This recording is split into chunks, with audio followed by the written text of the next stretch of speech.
या कुन्देन्दुतुषारहारधवला या शुभ्रवस्त्रावृता या वीणावरदण्डमण्डितकरा या श्वेतपद्मासना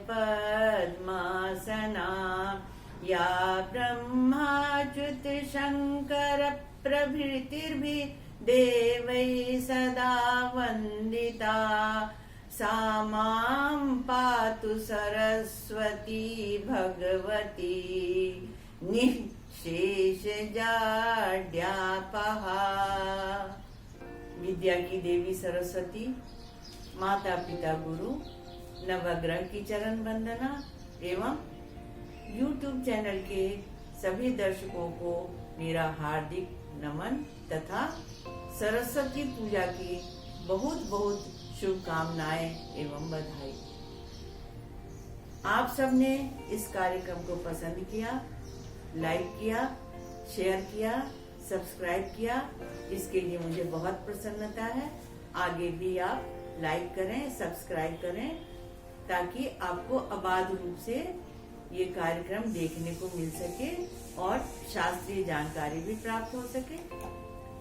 आइए आज हम ये जानने की कोशिश करते हैं कि सरस्वती पूजा का क्या महत्व है। सरस्वती विद्या की देवी है, सरस्वती बुद्धि की देवी है, ज्ञान की देवी है और सरस्वती का संबंध हॉरोस्कोप में, जन्म कुंडली में पंचम भाव से संबंधित है। सूर्य की प्रकाश रश्मियां पंचम भाव पे पड़ती हैं, ये मैंने आपको पहले भी बताया था, क्योंकि पृथ्वी नॉर्थ पोल पर अपने सभी रश्मियों को इकट्ठा करती है और हमारा भी पंचम भाव पृथ्वी की तरह से नॉर्थ पोल होता है। तो सरस्वती की साधना सबसे बड़ी साधना होती है। शिक्षा को हम कैसे ग्रहण करें, शिक्षा से क्या क्या हम प्राप्त कर सकते हैं। सब कुछ दुनिया में आप प्राप्त कर सकते हैं, लेकिन अगर शिक्षित नहीं है तो उसका किस प्रकार से आप उपयोग कर सकेंगे, इसका ज्ञान केवल पंचम भाव से होता है। दूसरा भाव हॉरोस्कोप का जहाँ बोलने के लिए बताता है, वैसे क्या बोलना चाहिए, कब बोलना चाहिए, कैसे बोलना चाहिए, ये सब पंचम भाव से ही हम जानते हैं। सरस्वती जी की अगर आप प्रतिमा देखेंगे, मूर्ति देखेंगे, तो आप देखेंगे कि सब कुछ सफेद है। उनका वस्त्र, उनका आसन सब सफेद है। इसका क्या कारण है? सफेद पे आप किसी भी प्रकार से कोई भी रेखा खींच सकते हैं और कोई भी रंग उसमें भर सकते हैं। पहले से अगर रंग भरा हुआ हो तो उसमें किसी भी प्रकार की आप बढ़त नहीं कर सकते। बच्चों के ऊपर में किसी भी प्रकार का रंग अगर आप भर करके देंगे तो आगे वो अपना रंग नहीं भर पाएंगे। तो इसके लिए बच्चे का मस्तिष्क हमेशा स्वच्छ रखें और भगवान ने सबको बुद्धि दी है। पंच तत्व से जो ये शरीर बना हुआ है, सब अपनी अपनी तरीके से उसको बढ़ाते हैं, जैसी जिसकी क्षमता होती है वो करते हैं। तुलसीदास जी ने रामचरितमानस का जब प्रारंभ किया तो सबसे पहले उन्होंने जो लिखा दोहा वो है, वर्णानाम अर्थ संघानाम रसानाम छंद सामपि मंगलानाम च कर्तारो वंदे वाणी विनायको। वाणी अर्थात सरस्वती की उन्होंने वंदना की है और उसके बाद में विनायक गणेश की वंदना, सरस्वती बोलने के लिए और गणपति लिखने के लिए। तो सरस्वती जितनी प्रबल होंगी उतना ही आप हमेशा आगे बढ़ पाएंगे। श्वेत हंस बकः श्वेत को भेद हंस बकयो, नीर क्षीर विवेके तु हंस हंस बकः बकः। बगुला भी सफेद है और हंस भी सफेद है। ऐसी जनश्रुति है कि अगर दूध में पानी मिला दिया जाता है तो हंस केवल दूध पी लेता है और बगुला पानी की ओर ही जाता है। इसका क्या तात्पर्य है? ये है कि नीर क्षीर विवेक, अर्थात क्या सही है और क्या गलत है, इसकी जानकारी किसी के कराने से नहीं हो सकती। जब तक कि अपनी बुद्धि विवेक का आदमी प्रयोग नहीं करता, तब तक उसको जानकारी नहीं हो सकती। इसलिए पंचम भाव को जितना मजबूत करेंगे, जितना बच्चे को पढ़ने के लिए प्रेरित करेंगे, उतना ही ज्ञान वर्धन बच्चे का होगा। अब धी, मति, बुद्धि, शारदा, सरस्वती, हंसवाहिनी, कमलासना, पद्मासना, ये सभी सरस्वती के ही नाम बताए गए हैं।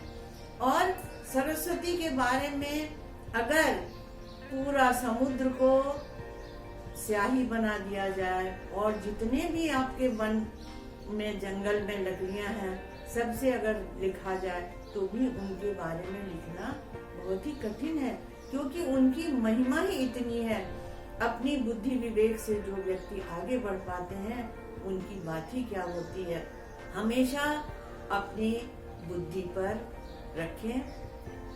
वैसे मैं आपको एक और बात बताना चाह रही हूँ कि जो महालक्ष्मी कहा गया, महालक्ष्मी अर्थात शक्ति, पंचम भाव सरस्वती और दशम भाव लक्ष्मी, इन तीनों का जो कॉम्बिनेशन है वही महालक्ष्मी है।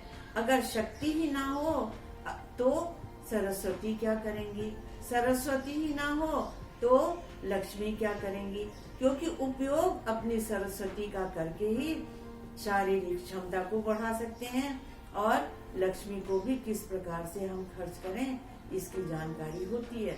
जहाँ तक पंचम भाव का प्रश्न है तो आप ये जाने कि काल पुरुष का जो पंचम भाव है वो सिंह राशि होता है और सिंह राशि ज्योतिष का भी कारक होता है, ज्ञान का कारक होता है। तो अगर बच्चे का पंचम भाव सिंह राशि है तो वो सूर्य की तरह से, अगर उसका सूर्य अच्छा है पत्री में तो सूर्य की तरह से चमकदार और प्रकाशवान होगा, बहुत जल्दी चीजों को सीख जाएगा, अपना निर्णय सही ले सकेगा। अगर उसका पंचम भाव शुक्र से प्रभावित है तो उसके ध्यान को समेटने में कमी हो सकती है, पानी की तरह से चंचलता से वो बह सकता है, इसलिए इसका ध्यान रखना चाहिए।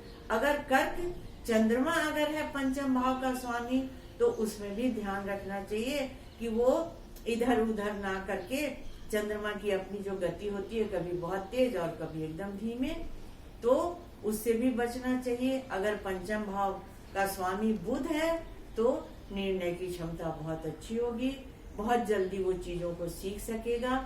और अगर उसका पंचम भाव का स्वामी बृहस्पति है तो ज्ञान की गुरुता, ज्ञान से वो आगे बहुत बढ़ पाएगा। तो इस प्रकार से उसके लिए आप सोच सकते हैं, अगर पंचम भाव का स्वामी मंगल है तो बहुत जल्दी वो विचलित हो जाता है, कंसंट्रेशन में कमी हो जाती है, तो उसको बच्चे को थोड़ा बैठा करके पढ़ाना पड़ेगा।